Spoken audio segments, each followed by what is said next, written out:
Hello Year 11, welcome to your GCSE exam knowledge gaps session. This is a session where you identified the key areas from the GCSE spec that you felt less confident with, and what we'll do is we'll go through those key areas in a bit of detail so that you can take some quick knowledge from it. So let's get started straight away with changing climate, and the first area you wanted to look at was the Tuvalu case study for global sea level rise and the impacts of climate change globally. So I've broken this down into a simple table, as you can see on the screen. So remember, any 6-mark question that asks you about global or worldwide impacts of climate change or sea level rise, Tuvalu is the best case study to use for that. So remember, Tuvalu is a small group of islands. There are 9 of those islands with an 11,000 population. And most of Tuvalu is at most 1 to 2 meters above sea level. So it's very, very low in terms of its relief or the shape of the land. And the highest point is 4.5 meters above sea level. So it is very susceptible to sea level rise. And if sea levels do rise, it is likely that most of Tuvalu will be impacted in future by that. In terms of those impacts, we can break them down into 3 categories: social, economic and environmental.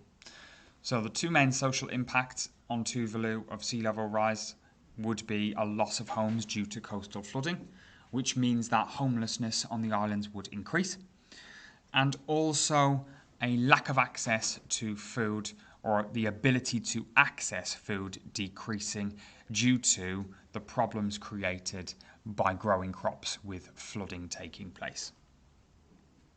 Economically then, the farming and fishing industries are both the 2 main industries of the 9 islands of Tuvalu. They face an uncertain future if sea level rise is to take place, climate change continues, and therefore flooding on the island takes place as well. And what happens is, if sea levels rise, we will have an increase in what's called salinisation, pollution levels, which is salt water from the sea getting into the soil, which essentially means that the soil can no longer grow the crops it would have been able to previously. Another economic impact would be that the main airport runway is facing a big flood threat, and this prevents communications to and from the islands and the trade of goods, such as fish, for example, or any agricultural products to and from the islands as well, and that has a knock-on impact on incomes for people who work in those sectors. And finally then, environmentally, there are 2 main impacts of sea level rise and climate change in this area. One is, as we mentioned earlier, soil salinisation, and that means effectively that the soil is going to be degraded, it's going to reduce in its quality and its ability to be fertile and grow crops.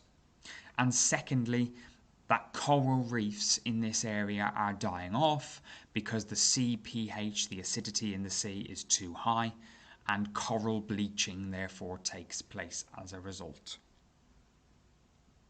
There are 4 small strategies that have been put in place to manage or respond to these problems. The first one is that the government of Tuvalu has been seeking help from other international countries to reduce carbon emissions. So for example, at COP26 in the UK and at the Paris Climate Change Agreement of 2015, there were specific initiatives in place to deal with these smaller, low-lying islands and reducing carbon emissions around the world. There is also a climate refugee programme in place, which will send people to New Zealand, a nearby major island, when the time comes whereby there needs to be evacuations as a result of the impact on Tuvalu. There have also been sea walls constructed around the Tuvalu Islands to try and reduce the impact of flooding on the islands, but there's only so far these can go into the future, and they are already, despite being constructed, degrading themselves in quality. And finally, in terms of Japan has helped with a coral reef program to restore the coral reefs and to help keep them as healthy as possible. As we mentioned earlier, this was one of the environmental impacts. So hopefully that gives you a quick overview of the main aspects to the impacts of climate change and sea level rise globally with the example of Tuvalu. Next, on to urban futures, and the main thing you wanted to look at here was the Birmingham versus Istanbul case studies.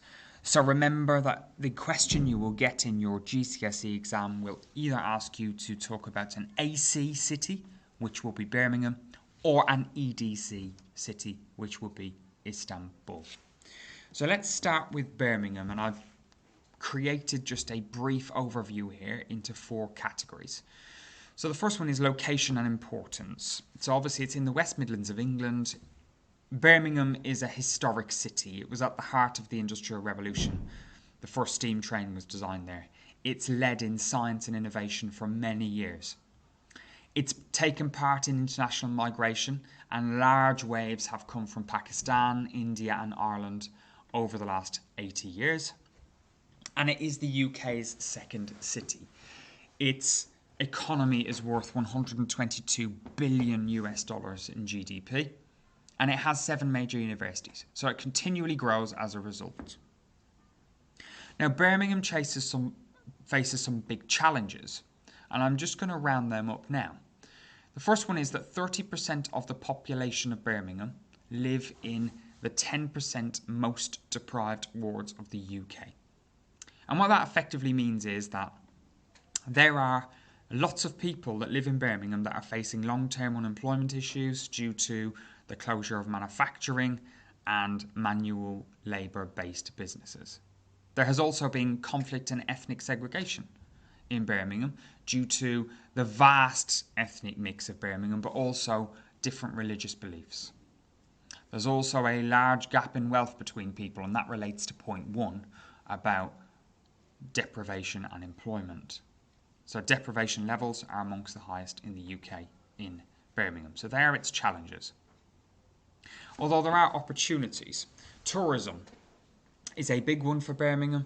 It has a number of attractions, including museums and the Bullring Shopping Centre, and that has been included in some major regeneration along with the Birmingham New Street train station, and that's meant that there have been additional opportunities for local shoppers and tourism in general.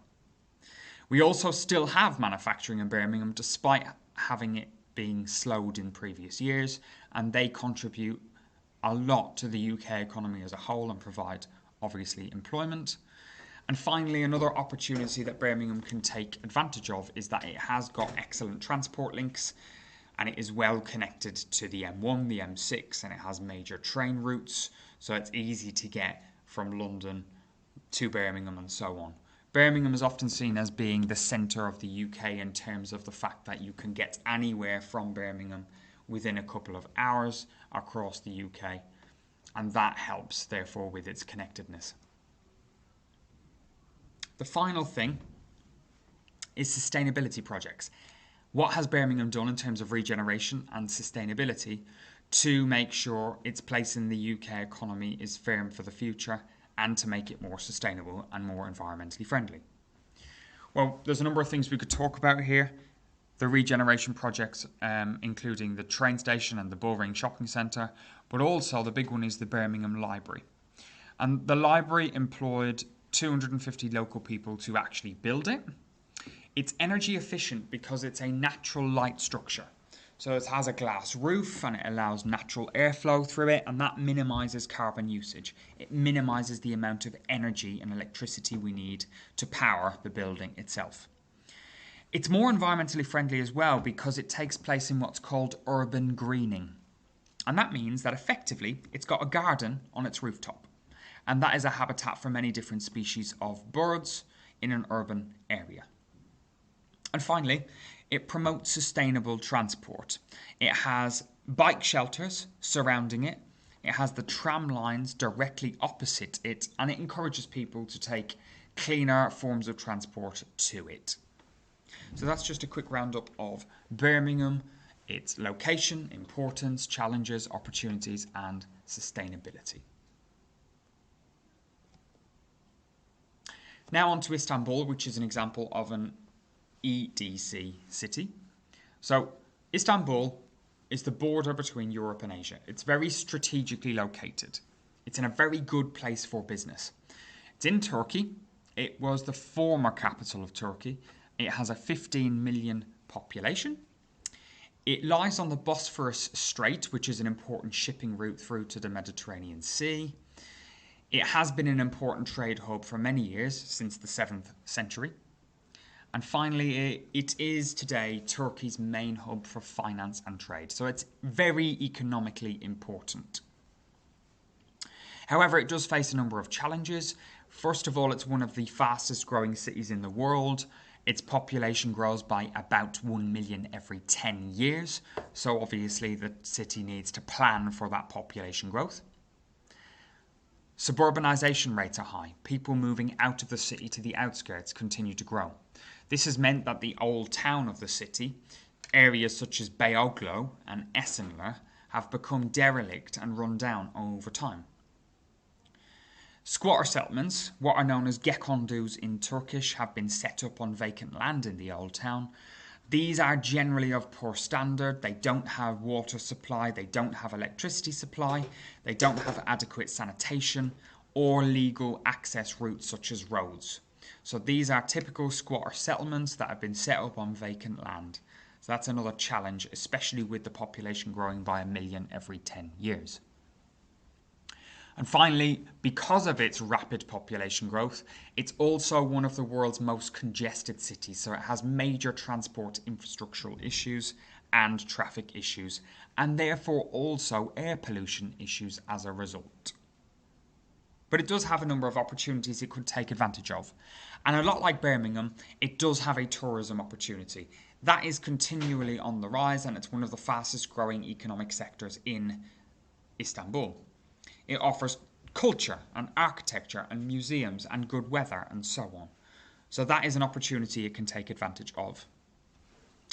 Istanbul already generates half of Turkey's total wealth. So that's a very large number, and that just illustrates how important Turkey holds Istanbul, but also the opportunity to expand on this. The two main industries of textiles and also food processing are a large economic benefit. And of course also regeneration projects have led to an increase in quality of life in areas such as Beyoğlu, which we'll look at further in a minute. So we're now on to the sustainability projects section again, and this is where there have been improvements that have taken place for the future to make the city more sustainable. In terms of Istanbul, we have two things taking place. One is regeneration, which is the rebuilding of an area, but the other is gentrification, whereby the people who live in an area have changed and brought improvements. So the housing area of Esenler has been completely redeveloped. It has been completely rebuilt with removing slums and building new high-rise apartments. That has attracted wealthier young professionals and improved quality of life overall in that area. In Beyoğlu, another area in the centre of the city, what we see is gentrification, and that is where young professionals have moved into the area who earn more money, are dynamic and are more prosperous, and that has improved the reputation of the neighbourhood. And finally, just to say on Istanbul as a whole in terms of transport, there has been an integrated transport system being put in place. And this is a very good thing. So we have a new route, which is Route 8 on the railway line of the city, on the tram line. We have an increase in rail travel to 30%, which continues to grow. We have created new cycle lanes, so people have another alternative way of travelling around the city. We also have tried, therefore, with all of these things to reduce traffic problems. So I hope that's useful in looking at both of those case studies for urban futures and effectively their location, how important they are, the challenges, opportunities, and sustainability of them. Okay, so next we're on to Cambridge as a case study within the UK in the 21st century. So Cambridge is an example of a core economic hub, which is a business location. And it's an example of a place that has advantages and disadvantages as a core economic hub. So this is quite a short one. And just to start on its background, it's in the south of England, obviously, and it's one of the fastest growing economic hubs. It's directly at the heart of London's growth corridor, so it's well linked to London. It's expanded dramatically from just having the best educational offer. It now also offers really high levels of tourism, and it has high-tech industries, over 1,500 biotech companies in Cambridge alone. Now, its advantages as a business location are as follows. It has really good transport links, such as the M11 motorway, and it's near Stansted Airport as well. Graduates from the University of Cambridge provide a highly educated workforce for companies in the area, one of those companies being Abcam, which is one of those biotech companies I mentioned earlier. There's good quality of life, there's lots of open space in this city, and also there is good links between the colleges of the universities and industry in developing business ideas. So its future looks bright in terms of growth. However, it is an overcrowded city. It's very congested as a result of population growth. It suffers from traffic problems, particularly in the centre. Because demand is high in this area, house prices have risen and continue to rise. And it's an expensive place to live as a result. And also, road and rail routes still need major improvement to keep up to speed with other UK cities. It is slightly behind other UK cities in terms of infrastructure, and therefore it continues to need investment and improvements in these areas. So I hope that was helpful as a quick roundup of Cambridge as a core economic hub. So let's move on to probably the biggest and most difficult topic for a lot of you, which is distinctive landscapes, the processes involved, the landforms that are created from those processes, and then the difference between the Walton case study on coasts and the River Tees case study as well. So let's talk about river and coastal processes. These are otherwise known as geomorphic processes. So we have erosion, transportation, and deposition. Now, within erosion, there are 4 different aspects, as you can see on screen. Hydraulic action is the power of the water forcing onto the rock and cracking it. Attrition is where bits of rock in the river or the sea bash against each other and wear down into smaller particles. Abrasion is where the waves hit the rocks against the cliff, wearing them downward. And finally, solution is when some rocks like limestone dissolve. In terms of transportation then, we have a number of different ways in which in rivers and waves material is transported, and these are at the bottom of the screen for you. So we have traction, which is large boulders being dragged along the bottom of the river or the sea. We have saltation, which is where little stones are bounced in the water. We have suspension, where smaller particles are suspended or carried in the water. And we have solution, where they dissolve. Also, of course, remember, in terms of coasts, we have longshore drift, which is, of course, the movement in a zigzag direction of sediment at a coastline. And we finally have deposition. And deposition is very easily whereby the water carrying the rocks lose energy, can no longer carry it, and it deposits it, it leaves it behind. In terms of features and landforms then, so at coastlines we have headlands and bays. Now headlands and bays, of course, are different bands of hard and soft rock. As you can see in the diagrams on the top left, we have different bands of hard and soft rock. Of course, soft rock wears away at a fast rate, hard rock wears away at a slower rate. And so areas of hard rock form headlands, like granite, and areas of softer rock form bays with beaches in them, like clay. We then have headland erosion, which, as you can see on the right-hand side here, the image at the top, forms caves, arches, stacks, and stumps. Now remember the sequence of this, as you could be asked to explain in a 3 or 4 mark question, the formation of a stump or a stack. So first of all, we have a crack in the main headland due to hydraulic action and abrasion. That crack eventually develops into a cave as it widens and gets bigger. And then we have an arch where the cave goes through the headland and you can see the other side. Then the arch collapses and we have a stack left over, which is a tall piece of land.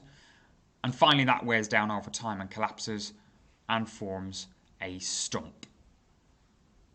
And finally we have the idea of swash and backwash in waves at the coast. Swash is when material is washed up the beach, and backwash is where it's dragged back down out to sea again. Now remember, a beach is just deposited material. Okay, it can be pebbles or it can be sand. Longshore drift takes place on a lot of UK beaches, and this is where we have winds at an angle to the beach. And then those winds drag the waves onto the beach at an angle, as you can see on the bottom left. And that drags the sand and sediment along the beach with it. That lengthens the beach. And obviously, of course, we can put groins in place to try and prevent this. And finally, if groins are not in place, what you can get is a coastal spit, which is when the beach effectively gets longer and longer. And you can see that where the mouse is now on the bottom right hand side of the screen, whereby we have a coastal spit that has a hook on it from the wind changing direction. So onto the two case studies, and a lot of you really struggle with these two case studies. I would say just very simply remember there's two things you're likely to be asked. One is processes and geology, and two is also then management and success of that management. So we've got the River Tees on screen and just a flashcard of the main things to remember. So it's in the northeast of England. It's 137 kilometres long. It has a long history of flooding and large populations along it as it flows out towards Middlesbrough and the North Sea. Now, in 1995, there was a flood defence scheme put in place called the Yarm Flood Defence Scheme. And that was installed in 1995 and it cost $2.1 million. That also came with improved flood warning systems being put in place. There was also better communication between agencies and emergency services. There have also been land use zoning put in place whereby people are moved away from the highest flood zone areas. Gabions have been installed along the embankments of the river. Of course, these are large cages of rocks to reduce the energy of the water flowing on the embankments and to reduce erosion. We also have the Tees Valley Barrage, and that cost £54 million, and that effectively was installed to try and control the water flow of the River Tees to avoid flooding downstream. We also have the Lower Tees, out towards Middlesbrough, being dredged more frequently. And that is as a result of trying to reduce the amount of sand and silt in the riverbed to make more room for the water to flow and avoid flooding. There's also been investment in offices, housing and infrastructure, and that is to try and, very simply, make them less susceptible to flooding, make them stronger to resist that flooding. So, with all of this, these are all just facts that are very specific to the River Tees, and what you would have to do is use them to say whether or not they have been successful. Now, as it turns out, along the River Tees, it has been pretty successful because we have not seen a major flood event for quite some time now, since 1995. So you can argue that these things have been successful. However, I would also say that dredging is something that has to be done very often, and therefore is something that continually costs maintenance money, which is not ideal, as it's something that continually has to be paid for by local council and the Environment Agency. So that's the River Tees. Remember, the question will ask you about a river, so make sure you answer about the River Tees. And then we have our coastal case study. And this is about coasts, obviously. And the only coast we've studied is Walton on the Naze in Essex. It is a discordant coastline, which means it's a coastline that has different layers of rock. The two layers of rock in this case are both soft, and they are London clay and red crag. They are the geology of this area. There is also the Naze Tower, which is to the north of Walton town centre, and that is a heritage site at risk from erosion. The soft rock of London clay and red crag mean that cliff erosion is common, and slumping is also common, so there is a need to protect those cliffs. We have weathering, freeze-thaw weathering, but also mass movement taking place on the cliffs as well, occurring at a fast rate. And then what we have is a series of management techniques starting from the 1860s. So in 1860, we first of all installed groins to reduce longshore drift, to reduce the beach lengthening at the headland.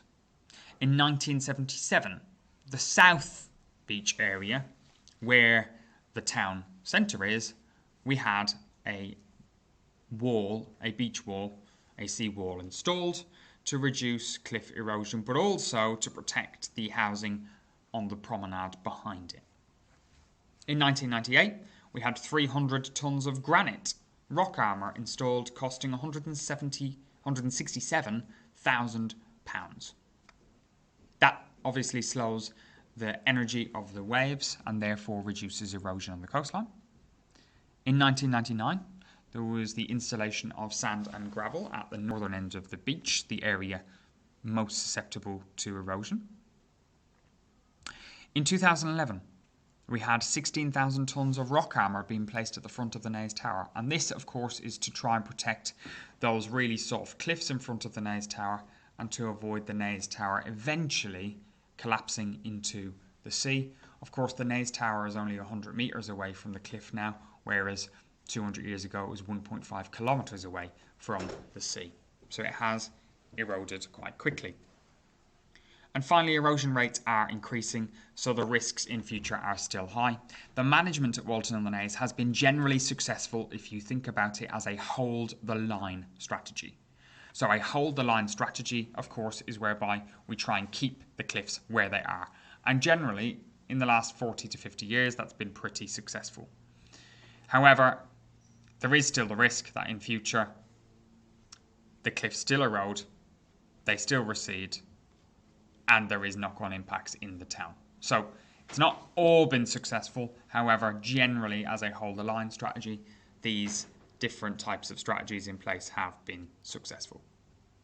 So hopefully that makes sense and helps you with those two case studies. Finally, we are on to our last section, and that is dynamic development. And you asked to look at Zambia. Now, Zambia is a very large case study, and it's the only case study you will use for this topic of dynamic development. What we need to do here is make sure that we look at a number of different elements. So I'm going to start here on the right-hand side. Zambia, of course, is an LIDC. It's a low-income developing country. It's in central southern Africa. It's a landlocked country. It has a population of just under 15 million people. It is a low-income developing country, so it has a GNI per capita of around $3,000 compared to a world average of 10,800. So it is lower income. It also has a long history of poverty and colonial rule. It also is very reliant on copper, with 64% of all of its exports being copper-based. It gained independence from Britain in 1964 from colonial rule. So there are a number of influences that have influenced Zambia's development. Politically, of course, as we've just said, it was under colonial rule, and it's been a peaceful democracy since then, and it holds elections every few years. But that history has meant that it has not developed as rapidly as it could have during that time. Socially, in the 1980s particularly, there was a HIV/AIDS epidemic, and that rose, and therefore a higher death rate and a lower life expectancy. There have been some achievements, though, on the Millennium Development Goals, which we'll talk about later. Physically, if we talk about its landscape itself, it has many national parks, it has abundant natural resources. Over 50% of its land is suitable for farming and agriculture, so that's good for growth. It doesn't have a sea border, though. It is landlocked, so it is difficult to actually trade from Zambia unless it's by road or rail or air. It has a tropical climate and it has a wet and dry season. And it does suffer also, therefore, from droughts, so that can lead to social issues such as starvation and poverty as well. And finally, economically, the copper industry we mentioned earlier is 64% of all of its exports. The economy has grown since 2000 and it is now growing rapidly, but it still has some issues. And it is taking advantage of tourism and farming and hydroelectric power to diversify its economy. Just want to quickly mention now the Rostow model of development, and Zambia does fit into this model and it is in takeoff position. So it's in the third position of that model. It's developing more trading links, it has more tourism, better transport facilities, hydroelectric power, technology and so on. So it is now in take-off mode. In terms of the Millennium Development Goals, there were 8, of course. Now, Zambia did have some success with these. It was on track with primary education. About 75% of all children get primary education. Gender equality is increasing, disease is falling, and it has good global partnership with China. However, it still has problems with extreme poverty and child mortality being high, and there are still some environmental issues in the nation as well. You need to be aware of bottom section here, which looks at TNCs and investment. We looked at one particular TNC, which was Associated British Foods.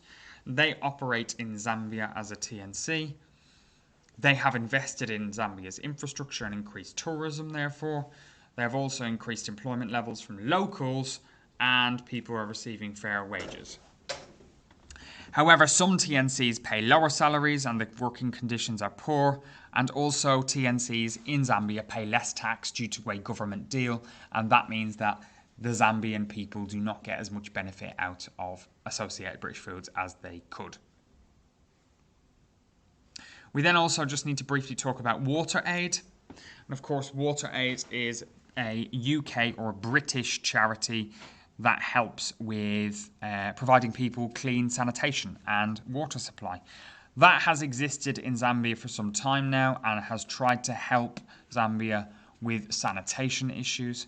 We also need to mention that Zambia has had massive debt relief over the last 50 years, about $8 billion US, and that has helped it by increasing the amount of investment Zambia can make into its economy rather than paying back debt. And then finally, I want to move to the left-hand side here, where I've replaced the bottom right. The left-hand side here, of course, is all about the top-down and bottom-up development strategies in Zambia. So Zambia's top-down development strategy was the Kariba Dam. And the importance of that is it was vital for providing power for the copper industry. It's a renewable energy. It increases fishing as it created a lake behind it. Tourism has developed around that lake as well. However, in its construction, 57,000 people were moved, evicted from the land to less fertile land where they struggle more to grow crops. And in the future, it does suffer from erosion, and there could be severe problems with flooding in future if it is not maintained correctly. In terms of Room to Read, which is a local, small strategy in villages to help girls to read and increase their schooling and skills. Girls were targeted because there was a much lower rate of education for girls and they had a higher dropout rate from education, and it was moving away from the idea that girls are expected to do family chores and get married at a very young age at home. It did have some success, as we've seen both boys and girls' attendance rise in the specific villages it took place in. And also, it did have some success in the later opportunities that some of these girls then had to go on to further education. So that covers all of the elements that you asked to cover to fill your gaps of knowledge. I hope you found that useful, and you can obviously access this at any time and listen back to it. I would suggest what you do is, from the exam questions you've been provided from past papers, etc., go and practice the questions related to the things in this presentation so that you can make sure you've absolutely fixed any knowledge gaps you have.